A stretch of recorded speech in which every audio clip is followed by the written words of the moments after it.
Bon, là, ça marche, là, l'entrevue. Attends, on va juste... Voilà, OK. Bon, alors, je vous salue. Je vous dis bonjour pour un nouveau direct. Ça fait très longtemps que j'ai pas fait une entrevue d'inspiration avec une personne que je trouve vraiment inspirante. Alors, j'ai eu la chance de la rencontrer ici à Scottstown. Attendez, je bouge encore un petit peu ma caméra, là, parce que j'aime pas voir ma face trop proche. On est au naturel, n'est-ce pas? Alors, j'ai eu la chance de rencontrer Eric Langen et sa femme, Julia, qui ont fait vraiment un saut admirable que je voulais pas vous cacher. C'est trop intéressant. On est ici à Scottstown, on est dans le restaurant au Petit Écossais. Exact. C'est ça, OK. Alors, Eric, toi, tu as eu une carrière, une excellente carrière de cadre supérieur dans le système d'éducation. Ta femme a eu son poste à elle. Et là, qu'est-ce qui s'est passé là, les derniers mois? Les derniers mois, ce qu'on a fait, c'est qu'on est parti de Montréal. Donc, on habitait à Terrebonne, qui est un petit peu au nord de Montréal. Donc, on avait un gros cottage et puis tout ça. Donc, il y a quelques mois, on a décidé de faire un changement radical, que certains pourraient dire. Radical, oui. Certains pourraient l'appeler comme ça. Nous, c'est un changement qui était nécessaire. Donc, c'est là qu'on était. Puis, donc, on a vendu notre maison, on a démissionné de nos travails, puis on est parti. Maintenant, on loue un petit appartement dans le haut d'une fermette. Donc, j'ai vu ça, c'est super beau, j'en suis tombée amoureuse. Donc, c'est ça, dans le petit village de Scottstown ici, qui est situé là, dans les cantons de l'Est. Donc, c'est un endroit vraiment sympathique. Là, on ne peut pas le voir comme ça, mais c'est très, très nature. C'est un endroit superbe. Puis, c'est ça, donc on a fait le grand saut pour une vie différente et meilleure pour nous. Et ce qui m'a beaucoup fasciné, c'est qu'ils ont fait ce saut-là. Ils n'avaient pas de job ici, il n'y avait rien qui les attendait. Ils ont pris le risque, ils ont vraiment laissé la sécurité, les jobs derrière eux, leur grande maison, tout ça. Et là, nos meubles aussi. Même les meubles, ils sont lancés vous vous êtes lancés dans le vide. Oui, c'était vraiment ça.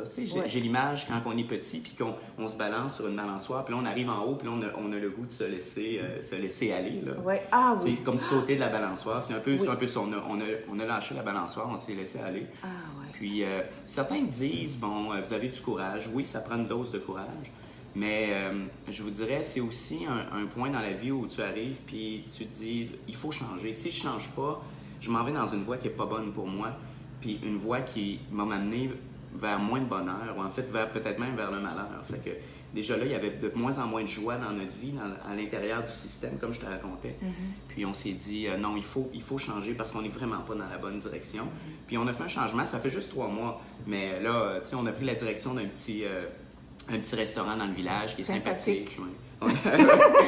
Très sympathique. Donc, surtout les gens aussi. Oui, là, les gens du village ici sont vraiment... Je suis tout le temps accueillants. ici, c'est pas dit en passant. Puis les gens sont vraiment accueillants, chaleureux ici. On était super bien accueillis à Scottstown. C'était au-delà de nos espérances, bien honnêtement. Parce que là, on est quand même rendu loin de Montréal. Là, hein? Oui, on est proche de Mégantic, on est creux. Et puis moi, je suis très surprise par cette place-là parce qu'il y a aussi un maire que j'ai trouvé énormément sympathique. Mais toi, au fond, ce que j'avais compris, là, quand tu me l'as raconté, c'est que tu étais vraiment en glissade, là. Tu sais? Tu glissais vers un épuisement, peut-être. Oui, j'étais déjà en épuisement professionnel depuis quelques années, je dirais. Okay. Où là, vraiment, je travaille avec des gens fantastiques, c'est pas ça le problème, mais c'est juste que le travail que je faisais, c'est un travail qui est extrêmement négatif à sa face même. On était toujours dans le conflit. Puis à un moment donné, après quelques années, ça vient que ça prend le dessus aussi, sans qu'on le voit venir. Ça vient d'en arrière, puis à un moment donné, ça nous heurte. Puis c'est ça, donc j'étais rendu, je me suis dit, c'est soit ma santé mentale ou soit ma sécurité financière. J'ai opté pour la santé mentale. Oui. Et ça, c'est vraiment beaucoup de courage parce que on n'apprend pas ça, lâcher prise comme ça. C'est énorme si on y pense, là. C'est vraiment énorme de lâcher tout. Oui. Et moi, je l'ai fait aussi, c'est sûr. Et puis, je trouve ça le fun de voir d'autres personnes qui l'ont fait à leur façon, mais vraiment courageuses. Et tu sais, je trouvais que tu avais encore le rythme de la ville. Hein? Oui. Tu étais encore très, très efficace, très, très vite. Ici, les choses sont plus lentes et je suis certaine que vous allez vivre un merveilleux ajustement aussi à ce niveau-là. Tu sais, de vraiment ralentir le rythme, même avec la parole, mais aussi avec les activités. Là, ce qui ne veut pas dire qu'on ne fait pas des roches, mais on dirait qu'on les fait avec une autre attitude. Mais les gens ici ont une autre attitude. Ce sont des gens extrêmement fiers de ce que j'ai découvert. Les gens de la ville, c'est pas qu'ils sont pas fiers, mais c'est une mentalité qui est complètement différente. Ici, les gens sont travaillants, sont fiers. Les gens, ils aiment, malgré ce qu'on dit, que les gens des petits villages sont fermés, moi, je n'ai vu que de l'ouverture pour le moment. C'est sûr qu'il y a certaines personnes fermées, mais ça, il y en a partout, même dans les grandes villes. Donc, mais j'ai vu beaucoup d'ouverture, les gens s'intéressent, on amène une touche de nouveauté, puis vraiment, là, les gens nous apportent, je pense à plein de gens du village qui nous ont apporté des trucs, des poissons, tu sais, juste en cadeau, parce qu'on s'occupait du bistrot, juste pour venir nous voir. Fait que c'est une autre mentalité, les gens travaillent ensemble, puis ici, on ne peut pas avoir les mêmes réflexes qu'en ville, il faut changer, il faut s'adapter, puis c'est ce qu'on cherchait nous aussi. Ouais. Ma femme et moi, c'est ce qu'on voulait, on voulait ralentir. On voulait avoir une vie plus à échelle humaine. On était tannés d'être toujours sur nos cellulaires comme ça, toujours stressés. Puis il y a 3h30 dans les transports en commun à Montréal par jour que ça nous prenait. Là, on en avait assez. Oui. Qu'est-ce qui a été le plus difficile dans ce virage-là? Bien, je dirais c'est la peur. Hein? C'est la peur, c'est un frein dans la vie, peu importe ce qu'on fait. Là. Puis nous, la peur, c'est surtout pour moi, je ne parlerai pas pour Julia, mon épouse, mais pour moi, ça a été vraiment l'insécurité. L'insécurité financière, le fait de tout lâcher puis de se retrouver sans travail, de partir de tout lâcher, la maison, la sécurité, ma sécurité d'emploi, tout, ma carrière. Ça, effectivement, ça a été quelque chose avec lequel même je me bats encore un peu aujourd'hui. Là. Mais j'ai décidé, comme je te racontais, j'ai décidé de faire confiance à la vie. Puis c'est un peu ça dans le grand saut. Puis la peur n'aime pas ça. Hein? Quand tu fais confiance à la vie et que tu laisses la vie te guider, la peur c'est aussi l'ego. Puis ils sont reliés très fortement. Puis ça, c'est quelque chose que l'ego n'aime pas. Mais je me suis dit, mettons l'ego de côté puis voyons les résultats parce que l'ego m'a amené dans une voie qui n'était plus la mienne dans la vie. Puis je me suis dit, mettons-le de côté puis voyons ce qui arrive. Donc, on fait un peu confiance, beaucoup confiance à la vie puis à la magie aussi. Là. La foi dans la vie, hein? Oui, parce que c'est vraiment, c'est impressionnant. Oui. Parce qu'au fond, tu avais le choix de te faire payer pour être malade parce que tu étais tout assuré. Ah, j'aurais pu, mais j'aurais pu partir en maladie. Et j'allais presque partir en maladie, mais heureusement, ma patronne qui est quelqu'un d'extraordinaire, on s'est parlé puis on a réglé ça.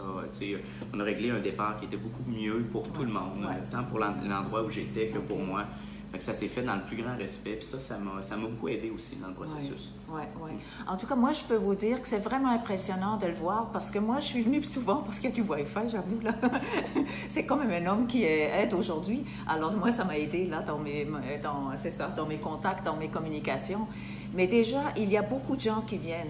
Il y a beaucoup de gens. C'est déjà, vous vouliez créer comme un lieu de rencontre. Mais moi, je suis venue combien de fois? À tous les jours, je venais 1-2 fois, puis ça fait juste 2 jours que je suis ici. Et il y a déjà quelque chose ici, quelque chose de rassemblant et quelque chose aussi qui dépasse de beaucoup c'est pas un esprit fermé. On pense esprit villageois, esprit fermé, mais c'est pas le cas. Et si on pouvait vous montrer ici autour, c'est magnifique. Là, on est dans un parc avec vue sur la rivière au Saumon. Il y a un barrage, c'est vraiment beau. Le barrage qu'on appelle la Dame. La Dame, oui, de l'anglais. Tout le monde appelle ça la Dame. Oui, OK. Oui, c'est bilingue, hein? C'est bilingue ici. Mais il y a beaucoup d'anglophones aussi. Oui. Alors, qu'est-ce que tu donnerais comme conseil à quelqu'un? Il y a peut-être des gens qui vont nous écouter, qui sont au bord aussi, au bord de quelque chose de nouveau, puis qui sont retenus par la peur. Qu'est-ce que tu pourrais leur donner comme conseil? Bien, c'est dur de donner conseil parce que chaque personne a sa propre réalité, sa propre histoire. Moi, ça, c'est la mienne. Oui, bien sûr, mais c'est ça. Donc, je vais y aller à partir de ma propre histoire, plutôt que d'essayer de donner des recommandations aux autres. Mais c'est de voir, quand on le sent au fond de soi-même, qu'on se sent pas bien, qu'il y a quelque chose, puis que ça dure depuis un bon bout de temps. Là. Je vous dis pas 2 semaines quand il arrive un petit événement. Là, c'est normal, ou un décès, ça peut prendre quelques mois pour s'en remettre, un être proche. Mais là, je vous parle sur des années, que ça soit le travail, que ça soit le style de vie, que ça soit le couple, peu importe dans votre vie, ce qui vous amène à à vous sentir mal, puis vous allez écouter vous-même, écouter votre corps, puis votre cœur aussi, puis c'est de sortir de la tête. Je pense que ça serait ça le plus grand conseil, c'est de sortir, essayer de prendre moins de temps pour la tête, puis essayer de prendre plus de temps pour le cœur. Puis ça, on peut le faire en nature, on peut aller marcher comme tu fais toi aussi, Heidi. Et puis vous avez fait Compostelle. Oui, on a fait Compostelle passé, là, aussi. ça a certainement aidé à préparer le terrain, d'une certaine façon. Tout à fait. Mais il y en a qui marchent Compostelle puis qui ont des illuminations, là, des épiphanies. Ça n'a pas été notre cas. Moi, j'ai marché Compostelle, mais ce que j'ai appris dans Compostelle, c'est que marcher Compostelle, ça te fait rendre compte que la vie, ça peut être autrement. Elle peut être plus lente, elle peut être pas à pas, puis plus dans le moment présent. C'est surtout ça, moi, que ça m'a aidé. Puis c'est la différence entre la vie que j'avais et la vie de Compostelle. Je me suis dit, non, il faut que je trouve un juste milieu, mais plus près de Compostelle que ce que je vivais. Donc, c'est ce qu'on était en train de faire. Puis c'est là qu'on a écouté notre cœur, puis qu'on a dit, OK, faisons ce grand saut-là, puis voyons qu'est-ce qui arrive. Puis on est au Québec, là, quand même. Là, on n'est pas dans un autre endroit où on peut quand même revenir en arrière dans notre vie. Là, mais c'est pas notre intention. Notre intention, c'est vraiment de continuer sur cette voie-là, de rester à Scotstown avec des gens fabuleux, puis de faire notre vie ici. Là. Moi, ça me nourrit énormément d'entendre. C'est pour ça que je l'ai convaincu. Il a beaucoup de travail parce que demain, il y a une fête ici, le 9 Oui, la fête de la pêche. La fête à pêche. Et puis ici, c'est peut-être ta page Facebook, c'est au Petit Écossais? Ça s'appelle le Bistrot Gaélique, le Petit Écossais. Donc, je pense que c'est le Bistrot Gaélique que vous allez le trouver sur Facebook. Oui, Bistrot Gaélique. Et puis, si vous passez par Scotland, en tout cas, manquez pas ça ici, c'est vraiment sympathique. C'est vraiment dans un bel environnement. Mais c'est surtout, vous allez rencontrer vraiment des personnes aussi, des personnes qui ont de la profondeur et qui ont réfléchi à la vie, mais qui en même temps ont changé le rythme de vie vers quelque chose de plus sain, de plus naturel. Moi, ça m'inspire beaucoup. Et je veux te remercier beaucoup. Et venez nous voir à Scotstown. Moi, j'y serai plus parce que je pars aujourd'hui. Mais je vais peut-être revenir, qui sait. Alors, merci beaucoup. Bon, regarde, on t'a même préparé. André Doyon du village a préparé des bons biscuits, donc on partage un avec toi. Ouais, on fait un petit toast. Good, un petit toast. Merci beaucoup. Merci. Venez nous visiter à Scotstown. À bientôt, hein? Bonjour.